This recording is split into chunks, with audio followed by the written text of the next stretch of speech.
Today's video covers every 1960s anime movie with a short review and ranking for your convenience. I know the 60s are an intimidating decade, and as I always say, if you're new to something, start with movies. Whether it's someone's first anime, first experience with a new genre, or even a new decade, movies are the easiest to finish when your patience is low. Or you could just watch 100 episodes of Astro Boy. It's up to you. This video is a chapter in my Beginner's Guide to 1960s Anime project, which is a continuation of my Beginner's Guide to Early Anime, which covered titles from 1915 to 1959.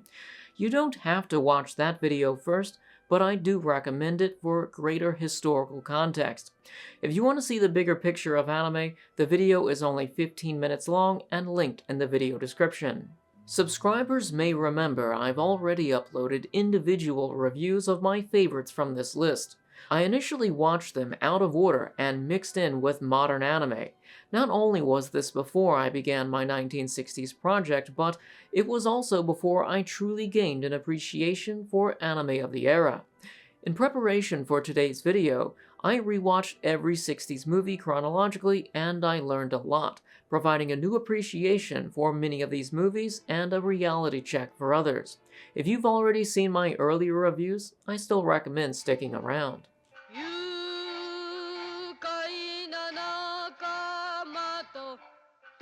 Starting today's lengthy video with Toei's 1960 adventure epic Saiyuki. As you may know, it's an anime adaptation of The Journey to the West. Although I've read the novel in preparation for my upcoming beginner's guide to that monster of media, today's video views Saiyuki on its own merits. If you're unfamiliar, the story follows a troublemaking monkey reluctantly escorting a Buddhist monk to India. Naturally, their adventure is riddled with confrontations against familiar and mythical enemies like Ginkaku, Kinkaku, and the Bull Demon. If your primary exposure to this Ming Dynasty epic is Dragon Ball Z, you're in for a surprise because Monkey is not your friendly fighter offering his opponent senzu beans. Instead, he's a trickster with no qualms against fighting dirty. He's the type of guy who'd transform into an apple just to be eaten and directly attack your organs. Although Saiyuki only depicts a fraction of Monkey's canonical abilities, what we get perfectly fits this explosive era of wild animation. However, what sets Saiyuki apart from Toei's other works is that Osamu Tezuka created its storyboards, or tried to. You see, Saiyuki begins a long trend of Toei asking Tezuka for help only for them to make alterations afterward. By this point, Tezuka was already a well-established mangaka with over 60 titles, and the Monkey King was instrumental in his lifelong devotion to manga as depicted in 1984's Osamu Tezuka Monogatari, Boku wa Son Goku.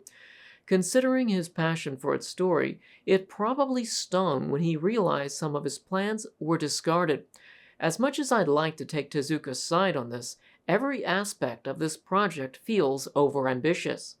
For starters, they attempted to adapt the entire 2,300-page saga into a 90-minute movie covering Goku's origin, empowerment, imprisonment, journey, and conclusion. If that's not enough, they even created a non-canon love interest, Rinrin, who kinda dulls his personality a bit. With such a massive scope, Tezuka's busy schedule likely strained the end result. The feeling Saiyuki gave me is that Tezuka created the foundation and fleshed out its most important scenes, while Toei took its plot the rest of the way by incorporating 8 songs. While it's impossible to truly understand what these movies meant to their initial audience, I imagine it was a remarkable experience. Its fantastic animation reinvigorated an ancient yet well-known story, spicing it up with a bit of drama and romance by adding Rinrin.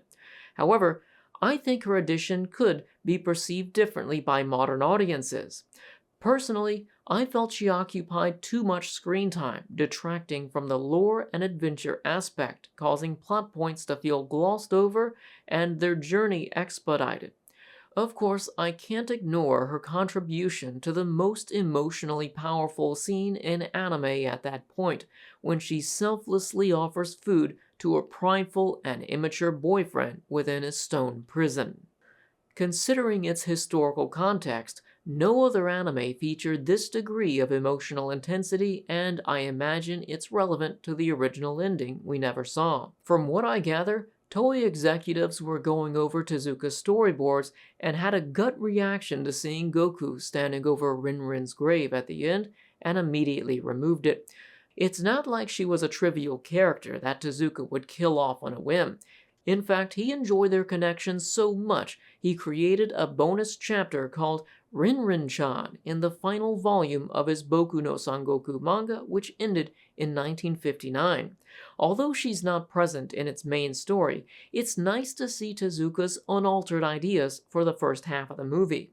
Unfortunately, he didn't undermine Toei's movie by illustrating his original plans for its ending, and I wish he did because I'm pretty curious about this. Overall, Saiyuki was probably an unreal experience for its initial audience, but could be a little polarizing today considering how it omits important lore, is filled with so many songs, and expedited the adventure aspect with an ending that feels a little underwhelming. Still, its beautiful presentation will easily compensate, creating an enjoyable experience for anyone interested in anime history, art, or the journey to the West. I give Saiyuki a B.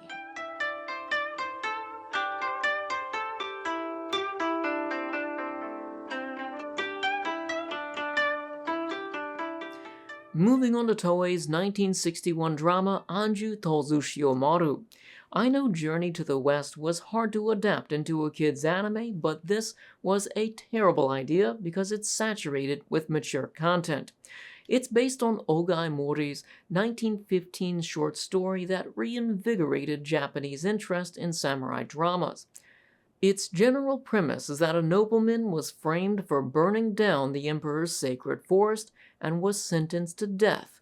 His family, consisting of his wife, son, and daughter, ventured to the capital hoping to clear his name. Unfortunately, their journey takes a dark turn as they're sold into slavery, forcing them into a life of manual labor and prostitution. Now you can see why this isn't suitable for kids. In my 2021 standalone review, I criticized it for censoring harsh events after watching Kenji Mizoguchi's literal representation of the novel in his 1954 movie, Sancho the Bailiff. I couldn't wrap my head around why they chose to adapt such a mature story and then do it a disservice. After all, the actual slave labor was replaced with animals doing all the heavy lifting, torture being relegated to dreams, and suicide being obscured as an animal transformation. There's also the time when a cloud transforms into a giant spider. None of this makes sense, neither as an adaptation nor as a standalone experience. Additionally, I think it cheapens their struggle, which seems to be the whole point of the movie. However, some of my opinions changed upon reading an analysis of the original novel.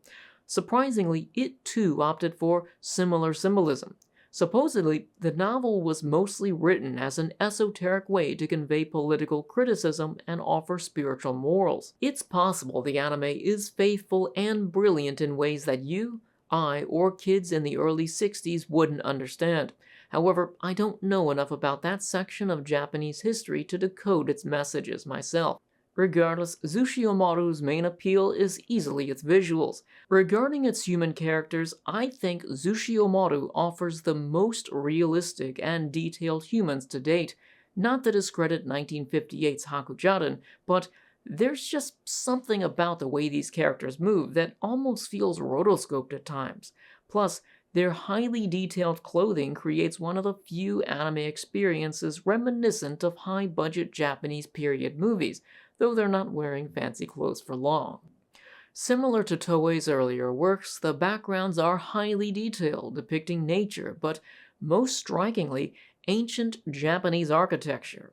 The only thing stopping it from being my favorite of early Toei's background art is that they didn't fully utilize their multiplane camera.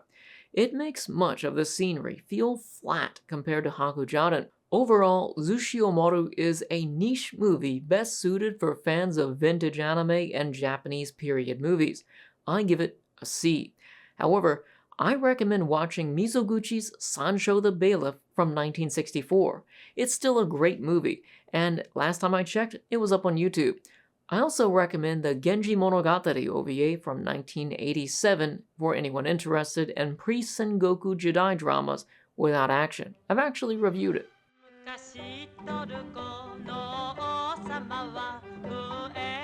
Toei's 1962 film Arabian Nights: Sinbad's Adventure sees the return of Osamu Tezuka as scriptwriter, along with prize-winning author Morio Kita. Unfortunately, Sinbad's adventure wouldn't reach the heights of Sayuki even with Tezuka's help, but don't you worry, there's plenty of songs. Similar to Sayuki, songs have a narrative purpose of conveying exposition or characterization. However, I felt they went overboard in Sinbad by using them to narrate obvious actions. For example, deciding to disembark requires a song about it instead of just boarding the ship and setting sail. To the uninitiated, Sinbad's Adventure appears to be a treasure-hunting anime, but in reality, it's a musical love story set within the framework of Sinbad's tales. Here, Sinbad is introduced as a teen enticed by a dying man's rumor of treasure at sea. Unable to contain his excitement, he becomes a stowaway on the first ship he sees, which, as you'd expect, doesn't take him directly to his destination. But that's okay because there's an oddly Caucasian Arabian princess conveniently awaiting a hero to whisk her away from her mundane life of luxury and loneliness.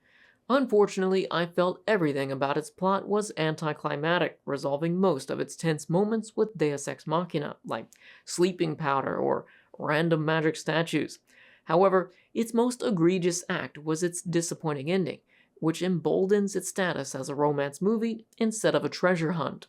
I know it's unfair, but everything Sinbad's Adventure attempts is done far better in movies I'll cover later in today's video. The only aspect of the film that I enjoyed was its background art and some of its animation. As the first color anime movie set outside East Asia, I appreciated the environment, accentuated by Toei's iconic style. There's several beautiful depictions of ancient Middle Eastern cities where artists painstakingly detailed every brick. I also enjoyed the attention to detail and reflections, like the scene where the cat stands over the puddle. It also wouldn't be a sailing anime without intense storms, and thankfully, they also did a great job here. It's a good-looking movie for its time. Still, I get the feeling Toei might be hiring famous names for publicity instead of actually looking to take their advice. After all, something tells me a manga artist and novelist don't use songs to tell stories. I give Arabian Nights: Sinbad's Adventure a D.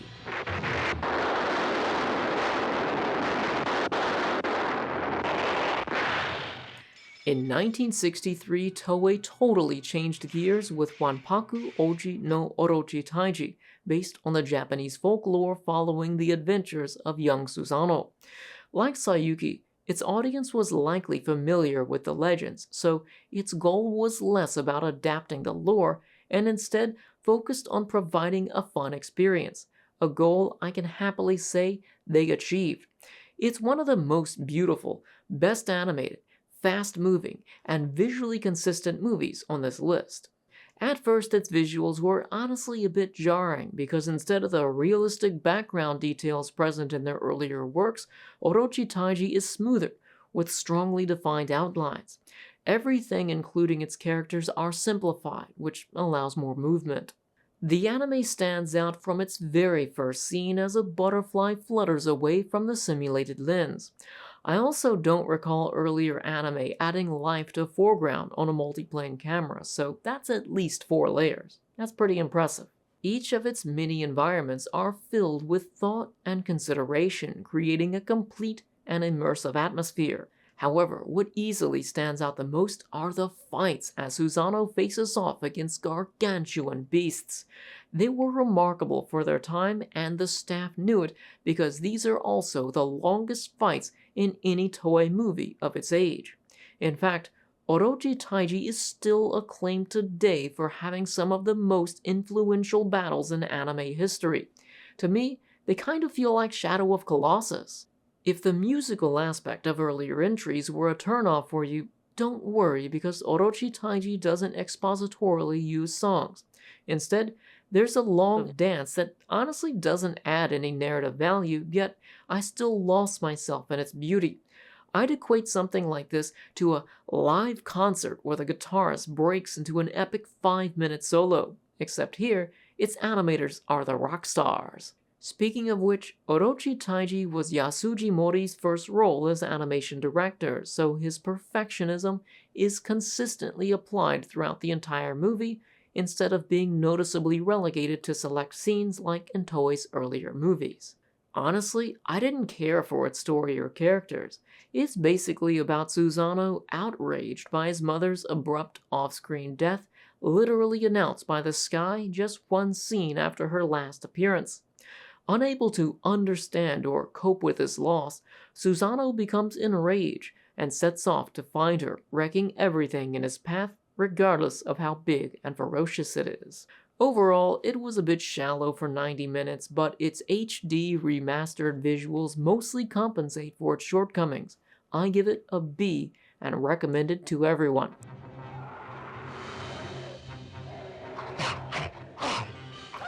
Alongside Zushi Omaru, Toei's One One Shushingura is another movie inspired by a violent story that has no business becoming a kid's anime, except this time it's based on the true story of the 47 Ronin.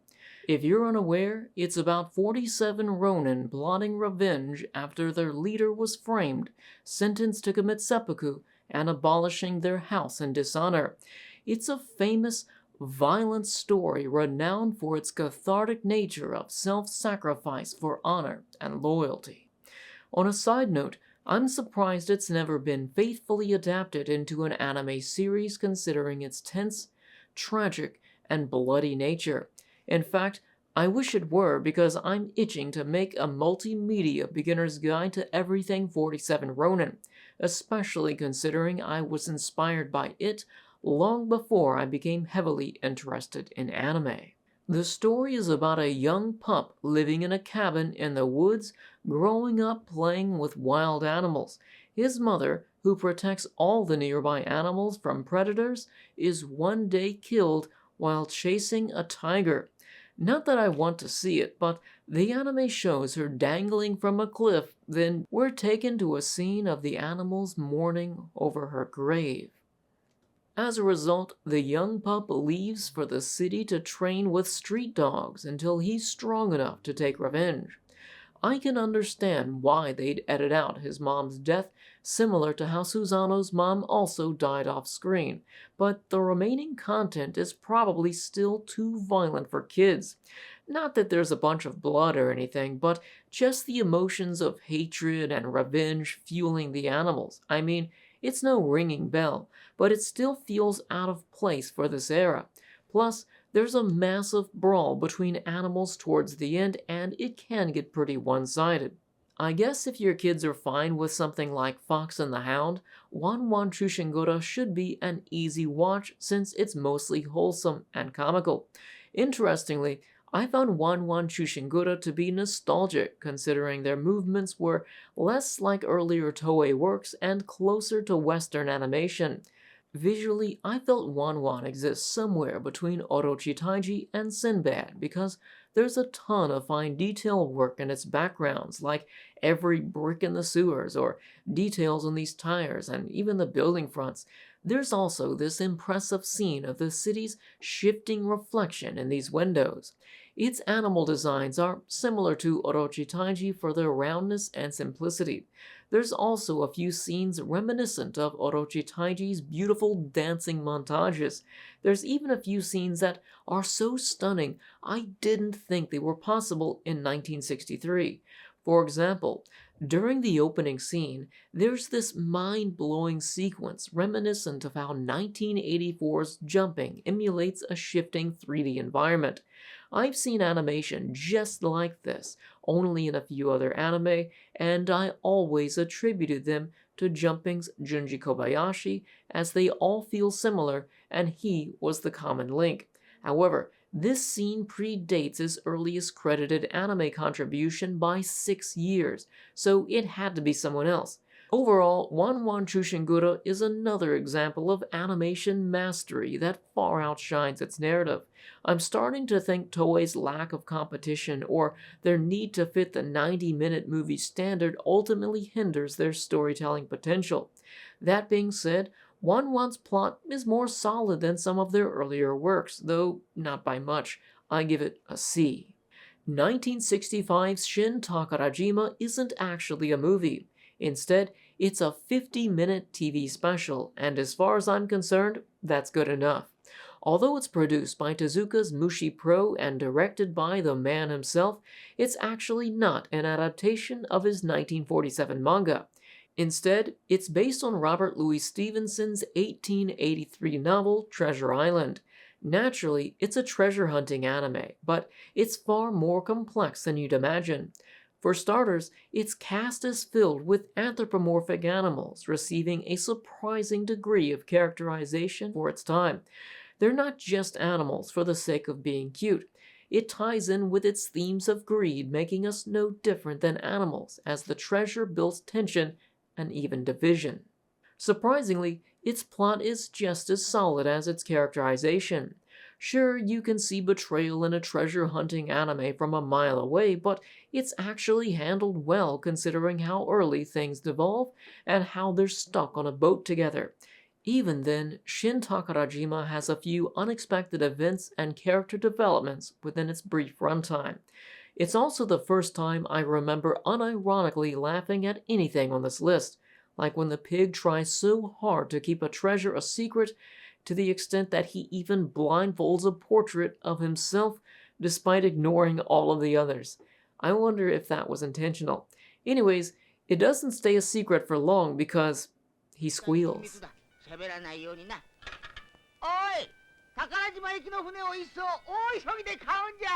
The anime is filled with these little comedic moments like this.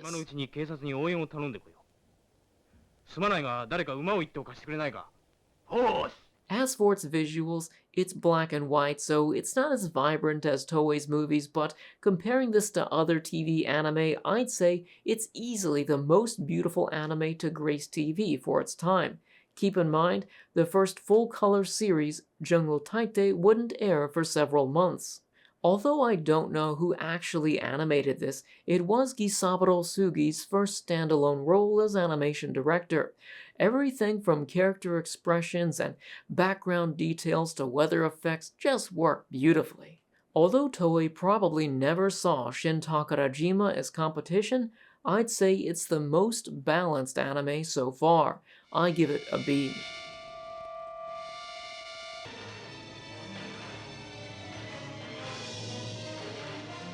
"1965's Gulliver's Space Travels is probably the strangest and most unique movie in today's video because it's a sci-fi space adventure vaguely related to Gulliver's Travels. Astro Boy was already doing space by now, but this dates back further than the original Star Trek, so there's no guidelines for space travel. Sci-fi in the 1960s was anything goes, and that's exactly how I describe Toei's first venture into space. It feels like an anime fever dream considering the variety of art styles and animation techniques as we embark from a realistic Earth and cross alien civilizations. However, I felt its weirdness never detracted from its beauty as depicted by their technical mastery of the basics during the Earth scenes. I was impressed by the detail within this intense storm, making each wave feel violent enough to foam up as it crashed around. They also display a mastery of the fundamentals, even one-upping Orochi Taiji with the amount of moving they add on parallax layers. As for the rest of the movie, they did a good job emulating the weightlessness of space and depicting a variety of characters and technology in alien cultures. Still, as far as its animation goes, this is where they truly show off how much simultaneous movement they can achieve in each frame. Sadly, I don't have as much to say about its story because I honestly felt it was the least interesting aspect of the movie. If you're the type of person who can watch vintage anime purely for its visuals, then I think Gulliver's Space Travels is worth a shot, but for everyone else, I'd say it's a pass. I give it a C.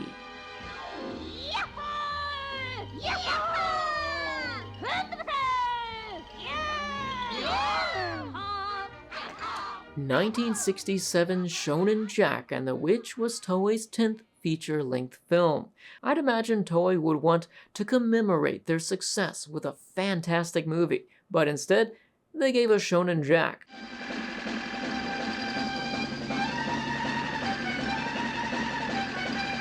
Although I don't know its production details, I do know Toei already had much of its talent tied up in creating Horus, Prince of the Sun, and their ventures into episodic anime series. Sadly, Shonen Jack truly feels slapped together, especially compared to their earlier works.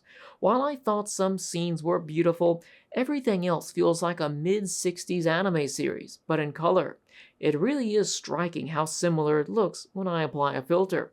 It's apparent when looking at their low-detail character designs and the uninspired backgrounds that feel like arbitrary brushstrokes. It also might explain why they spent so much time in vehicles, considering the movie opens on Jack driving his car through the house. Sure, the car is uncharacteristically exuberant, which wasn't easy to animate, but it was probably less time-consuming than animating the moving legs of each character. As for its story, it's a remote, vague inspiration of Beowulf, considering it's retold through stained glass in its opening. However, its actual plot is far from it. It's basically about a boy who fights a witch to stop her from magically enslaving children. Ironically, one of the antagonists gets a bit of development and becomes the only character I actually liked. The entire movie suffers from the typical obligation to hit that 80 to 90 minute mark with 30 minutes of content, and I suspect its licensors realize this too, as its English dubbed version is edited down. However, I watched it in Japanese with English subtitles taken from the dubbed version. Either way, Shonen Jack was my least favorite movie from today's list, but that's not to discredit its staff. It was directed by Taiji Yabushita, with Akira Daikuhara as animation director, overseeing a group of relatively inexperienced key animators, most of which was their first recorded time holding that position. Considering that and the likely short deadline, I can't expect too much, but I'm still giving Shonen Jack an F because what's most important is that it's enjoyable, and it wasn't.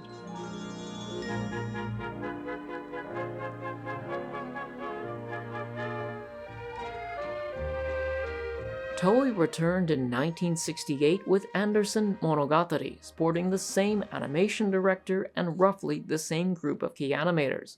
Thankfully, it's an improvement over their previous work. The characters look and move better than before, with the few key animators with experience prior to Shonen Jack bringing their expertise from Gulliver's Space Travels, making for some wild and abstract scenes. The backgrounds have also dramatically improved, showcasing some impressive detail across the town.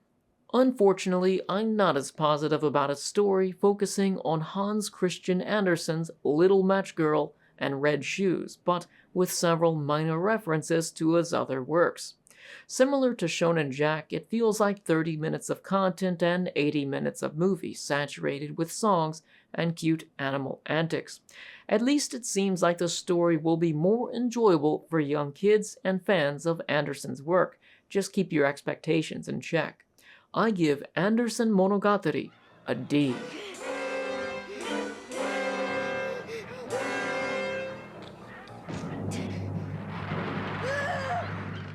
In 1968, Toei finally opened its floodgate of talent by releasing Horus, Prince of the Sun, after production delays.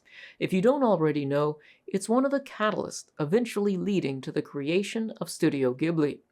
All you really need to know is that it's the first time its director Isao Takahata and key animator Hayao Miyazaki are credited as working together. With the added context of rewatching Horus chronologically within Toei's other works, I was even more amazed by all it accomplished. For starters, it's easily the best story of any Toei movie at that time. There's adventure, action, betrayal, and character development with smooth pacing. Its plot is fast enough to hold your attention, but not too fast that it lacks atmosphere, which is how I felt about most of Sayuki. It's also remarkable for its primary female character, considering her personality depth and bravery. She's easily the most interesting character and was very popular at the time. As for its visuals, Horus is the culmination of every impressive aspect from Toei's earlier works. For example, its battle against a giant fish is reminiscent of Orochi Taiji's, but with a different design philosophy. It also speaks to the artistic range of a single studio. Horus is also remarkable for its fluid and complex movement, like its memorable opening pitting Horus against a pack of wolves as he swings his roped axe. It's probably everyone's most memorable scene, but mine has become the villagers celebrating the returning fish. Just look at this and imagine the effort it took to bring each person to life. I'd also like to commend it for being the first anime, to my recollection, to heavily utilize shadow to complement a scene. Sure, shadows were present in earlier anime, but they felt stiff and static by comparison.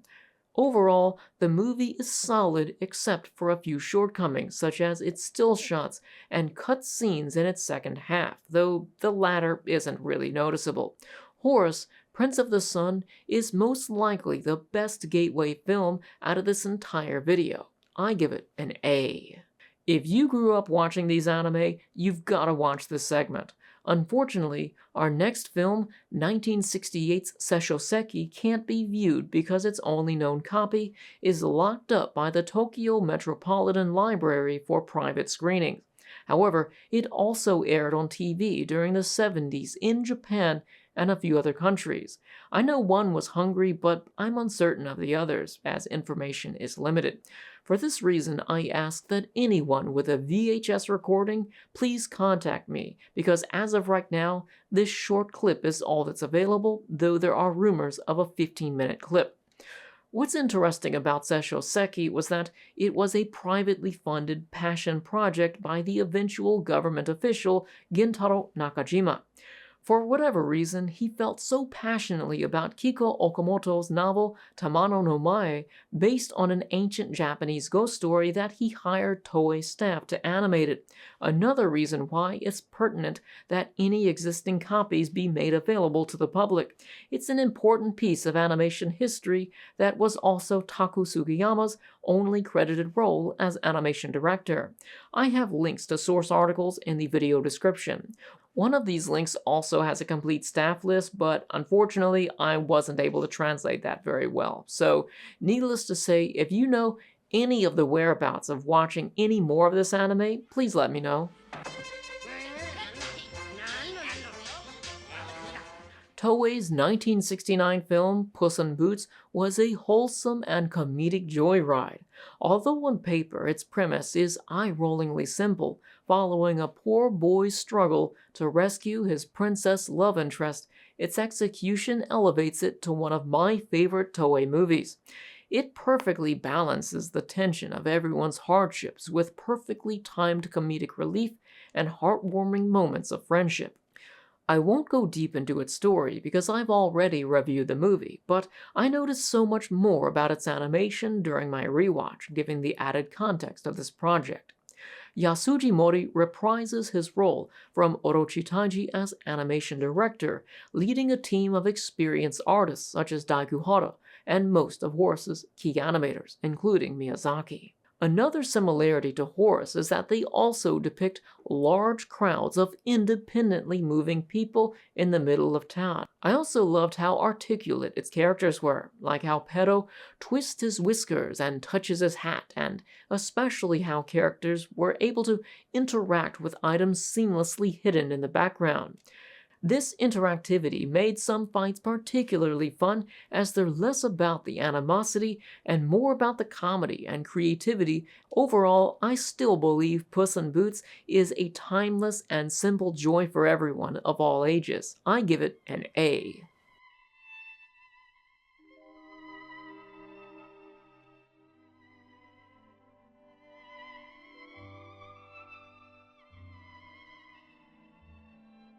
To be clear, this is not a hentai. Instead, Thousand and One Nights uses its sexuality as part of its narrative and a crucial component of its experimental aesthetic.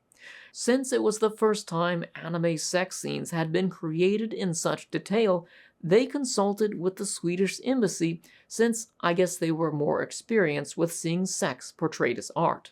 They wanted to get all of the details right, which makes this sex scene stand out in particular because details are exactly what it lacks.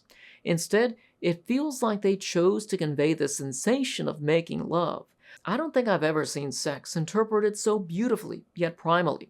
However, the cheek splitting is only a minor part of its themes of characters being ruined by their uncontrollable desires, regardless of their intentions. After watching Tezuka's experimental works, I see strong similarities with their artistic philosophy.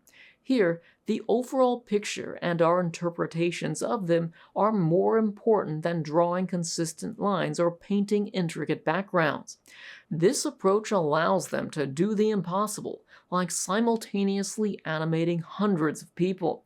There's also a set expectation following fine detail, whereas this style provides more freedom to incorporate live-action props like this jungle. I know Toei also built a reputation for their mixed media aesthetic from the mid-50s to early 60s, but they use such footage as a supplementary aspect. In contrast, Mushi Pro let it take center stage, like this whirlpool. Overall, I have a whole new appreciation for Sen Ichiya Monogatari in every aspect. During my first viewing, I understood what the story was telling me. Still, I never considered its significance in light of how emotionally or intellectually barren most of these 1960s movies would be. Of course, there's nothing wrong with making kids' movies, but as a reviewer, I'd like to get some enjoyment from it, and 1001 Nights delivered. Lastly, I gained a newfound appreciation for its staff and Mushi Pro in general, realizing how many of its members shared a passion for art around the world and were driven by their sense of expression that's ultimately reflected in their work. I give Sen Ichiya Monogatari an A. こんなところにいたの。何してんの?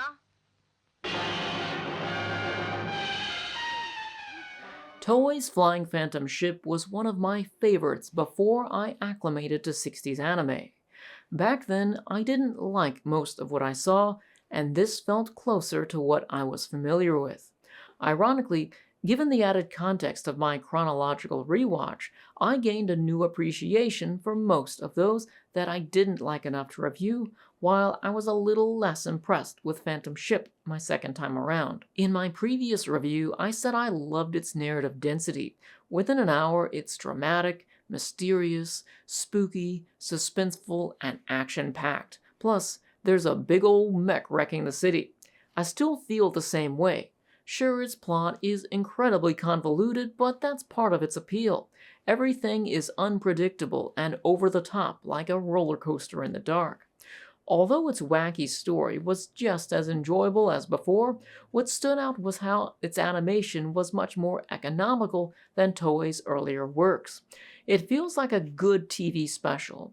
Now, I don't think it looks bad, but its reused footage and still shots were painfully obvious. However, everything you'd care about looks and moves great, like how Miyazaki animated the crumbling buildings during the attack. Overall, Phantom Flying Ship is still a fun movie that's a great gateway to vintage anime, especially if you're already biased towards retro sci-fi. There's so many wild things constantly happening that its hour will only feel like 30 minutes. That being said, I can't give it the A I expected, so instead, I'll give it a B. So that wraps things up. You can see the completed list here. Just remember that these ranks are relative to their decade and not to be confused with overall scores. As you can see, 60s movies were mostly good, and with an open mind, you'll likely enjoy a few. I'd also like to reiterate that this is a prime example of why we should become familiar with individual staff members instead of treating studios as a single person. Most of this list is comprised of Toei anime, and it's a wide spread of quality.